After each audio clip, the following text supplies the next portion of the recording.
Hey guys, so today we are building a folding workbench. We're starting out here making the frame out of 2x4s.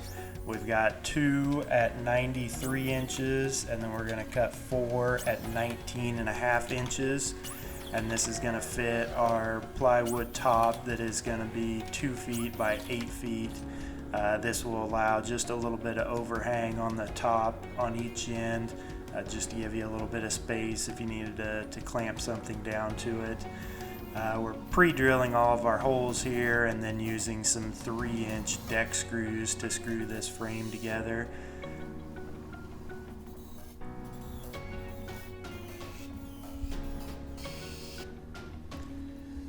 Next we're going to be cutting our plywood top. This is just some 3/4 inch CD plywood.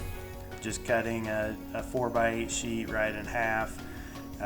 This is just kind of a rough construction grade top. If you wanted a little bit nicer top, you could do some birch or some AC if you wanted something a little bit smoother.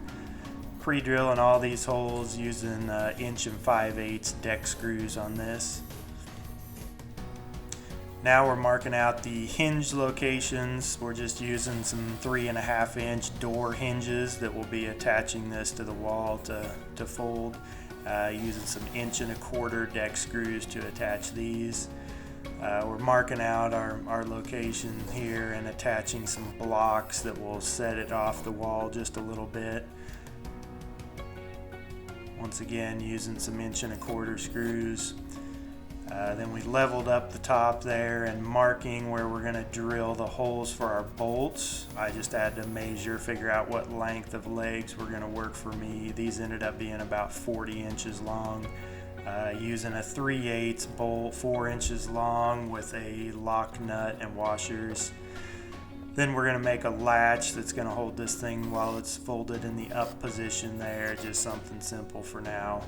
We're actually going to be using this for my miter saws, so it turned out really well. It's heavy duty enough for what I need to use it for and is working great. Be sure to like, subscribe, and share, and thanks for watching and have a great day.